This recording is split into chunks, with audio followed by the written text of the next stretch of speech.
E aí, primeiro ano, tudo bem? Aqui é o professor Gerran e bem-vindos a mais uma aula de artes.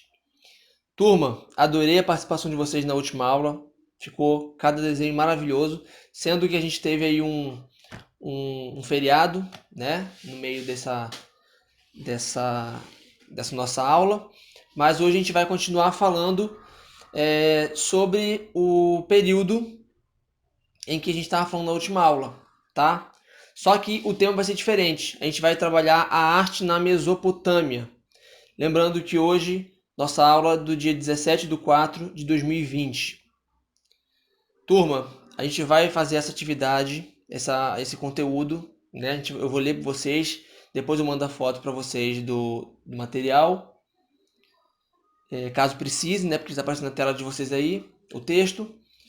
E a gente, ao final da nossa videoaula, tem uma atividade para vocês fazerem, ok? Mas isso aí eu deixo para falar no finalzinho. A gente vai falar sobre a arte mesopotâmica. A arte mesopotâmica representa a diversidade, né, uma diversa manifestação artística, como pintura, escultura, arquitetura, artesanato, literatura, entre outras, que foram desenvolvidas pela civilização mesopotâmica durante os 4.000 anos em que ela foi estudada e introduzida nesse período, né, que durou. A arte mesopotâmica durou 4.000 anos. Eles habitavam as terras férteis do vale dos rios Tigre e Eufrates, territórios que hoje pertencem à Turquia e ao Iraque. Os principais povos mesopotâmicos foram os sumérios, os acádios, os assírios, os caldeus e os babilônicos. A gente já ouviu falar certamente na aula de história, né? Bem lá atrás, nos outros anos. E as suas principais características são: ainda que seja difícil reunir as diversas características que marcam a arte mesopotâmica, visto que há infinidade de povos e culturas que se desenvolveram na região, né, em geral, a arte mesopotâmica ela reflete a história política, religiosa e das forças da natureza, assim como as diversas conquistas dos povos que habitaram o local até hoje, que é o século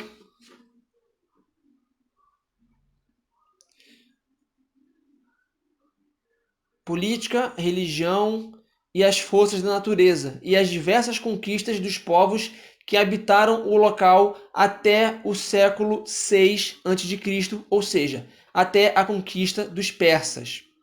Os principais materiais utilizados para a produção da arte mesopotâmica eram a argila, o adobe ou adobe, a terracota, a cerâmica, o cobre, o bronze, o basalto, o couro, a prata, o estanho, o alabastro, o junco, o marfim e ainda diversas pedras preciosas.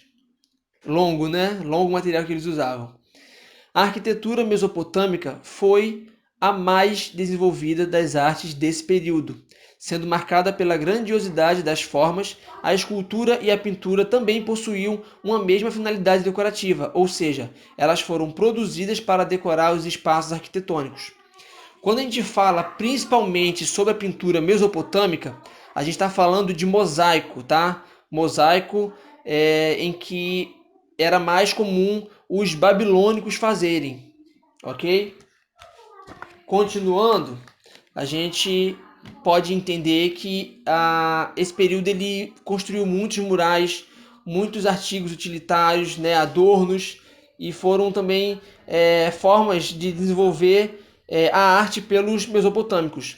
Muitas pinturas eram produzidas para adornar os templos e palácios com os murais. Utilizavam diversas cores, com maior incidência do preto, branco, vermelho e amarelo. Eu vou falar isso com vocês também quando a gente for fazendo essa produção.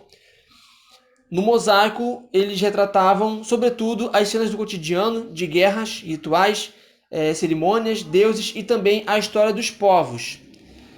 Ok, quando a gente fala sobre arquitetura mesopotâmica, a gente está falando sobre construções arquitetônicas que foram marcadas pela grandiosidade, nas quais incluíam arcos, pinturas, murais, esculturas e decorações em baixo relevo, sobretudo nos templos e palácios. Os principais materiais utilizados para erguer essas construções eram a argila e os tijolos queimados e cozidos ao sol. Como principal exemplo, podemos citar o Ziggurat de Ur, uma espécie de templo que em forma de pirâmide, criado pelos sumérios para a adoração dos deuses. Vocês podem até pesquisar também, tá? O Ziggurat de Ur, ele é muito conhecido. É uma construção da província de Ka, no Iraque, que hoje é caracterizado o Iraque, e que é assim, bem imponente. É bem imponente. Quando a gente fala sobre a escultura mesopotâmica, a gente tem como base uma escultura muito famosa que é a Rainha da Noite Antiga, tá? Antiga deusa da Mesopotâmia. Muitas esculturas elas tinham o objetivo de ornar os grandes espaços arquitetônicos, tais quais as pinturas que seguiam os padrões naturalistas ou realistas. Tinham como principal característica a ausência do movimento, constituindo assim esculturas rígidas e tinham como principal característica a ausência de movimentos, constituindo assim esculturas rígidas e estáticas. Ainda que algumas esculturas fossem produzidas em pedra, a maioria delas eram feitas em argila, as quais retratavam seres humanos, mitológicos, animais e deuses de maneira frontal, seja em pé ou sentados. E, por último, a gente vai falar sobre a literatura mesopotâmica. Na imagem que vocês estão vendo aí, vocês estão vendo a tabuleta de argila com escrita cuneiforme do Assírio Antigo, e os mesopotâmicos eles se destacaram também na literatura com a criação de poemas e narrativas épicas como a Epopeia de Gilgamesh. Inclusive, esse texto é muito bom, eu vou deixar aqui para vocês o arquivo. E essa Epopeia de Gilgamesh ela é inspirada na descrição do dilúvio em Acádio. Na faculdade de História, para quem não sabe, acho que todo mundo sabe, né? Mas eu, antes de fazer artes visuais, eu fiz História na Estácio. Foi o meu primeiro curso. E na faculdade tinha muita... Entre os pesquisadores, né, entre os professores, tinha muita dúvida entre a história da Arca de Noé e a Epopeia de Gilgamesh, porque, segundo a história, a Epopeia de Gilgamesh ela é um texto mais antigo, olhem só, ele é mais antigo do que a história da Arca de Noé. Ou seja, em algum momento, um desses dois foi clonado, não sei se foi a Epopeia de Gilgamesh que clonou a Arca de Noé, ou se foi a Arca de Noé que copiou da Epopeia de Gilgamesh. Eu só sei que essas duas histórias elas são praticamente iguais, mudam acho que algumas características, alguns personagens, vamos dizer assim, mas é muito parecido. É muito parecido mesmo. Depois vocês vejam vídeos no YouTube. Se eu achar, eu coloco aqui. Mas depois vocês percebam aí como essas histórias são semelhantes e elas se complementam. Muito bem, turma. A atividade de hoje, eu quero passar para vocês essas modalidades que a gente falou sobre a pintura mesopotâmica, a gente falou sobre a arquitetura mesopotâmica, escultura mesopotâmica e a literatura mesopotâmica. Vamos lá. Por partes. A pintura mesopotâmica. Vamos supor que alguns alunos queiram fazer a pintura mesopotâmica. Tio, beleza, vou fazer um desenho aqui como o mosaico do Leão da Babilônia, né, que é um fragmento do portão de Astar que está em Istambul, na Turquia. Vamos supor que alguns alunos queiram fazer uma pintura mesopotâmica. Vocês vão fazer essa pintura mesopotâmica com uma tinta caseira. Mas tio, essa tinta caseira como é que pode ser feita?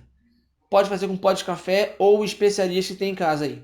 Vamos supor, o cominho ou coloral, que a gente usa para comida. Ela serve, né, essas especiarias elas servem como tinta.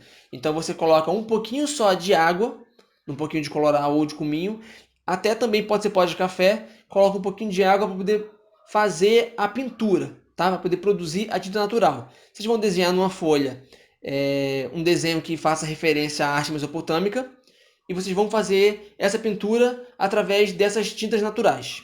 ok? Na questão da arquitetura mesopotâmica e da escultura mesopotâmica, vocês vão fazer uma massinha especial em casa, que leva trigo, cola, água, né? Você vai moldando conforme ela vai ficando mais rígida ou mais mole, depende do modo que você queira fazer.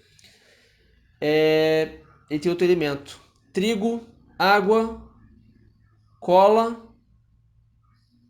e sal. E sal, tá? Lembrando que essa massa ela não pode ser acumulada, ela não pode ficar para outra para fazer depois, porque ela geralmente estraga, tá? Até porque ela é um elemento, né, gente? É um alimento. Então, vocês irão fazer. Quem quiser escolher falar sobre a arquitetura mesopotâmica e a escultura mesopotâmica, vocês vão usar esse material, ok? Seria interessante também vocês me mandarem foto, tá? Já mandando foto aqui pelo grupo e vai interagindo.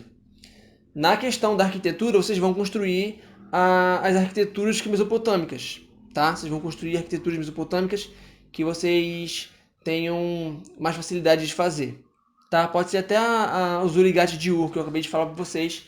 E na escultura mesopotâmica, vocês podem fazer a Rainha da Noite, antiga deusa da Mesopotâmica, e tantas outras esculturas que existem falando sobre a escultura mesopotâmica. Já quem quiser falar sobre a literatura mesopotâmica, vocês vão ler o texto A Epopeia de Gilgamesh e me apresentar um trabalho de 25 a 30 linhas falando do que você achou desse texto, de tudo que foi falado, do que você achou desse texto. Ele se parece muito com a Arca de Noé, ele é mais antigo. Você vai fazer sua contribuição, vai dar sua conclusão perante o livro. É pouquinho, na verdade, é um texto. Você vai falar sobre a observação e as características que você conseguiu perceber na literatura mesopotâmica, ok? Então os trabalhos são esses. Eu vou deixar alguns vídeos aqui para vocês terem mais identidade com o conteúdo. E a aula foi essa, turma. Lembrando que esse trabalho ele é avaliativo, vale 3 pontos. E ao final dele vocês podem tirar foto e mandar ela para o grupo, ok? E é isso, turma. A nossa aula foi falando sobre a arte mesopotâmica. Eu espero que vocês tenham gostado. Qualquer coisa, qualquer dúvida, sugestão, ideia de elaboração de trabalho, vocês podem me acionar aqui pelo grupo, ok? Turma, uma boa aula. Fiquem com Deus. Vamos lá para o grupo discutir agora. E até a próxima aula.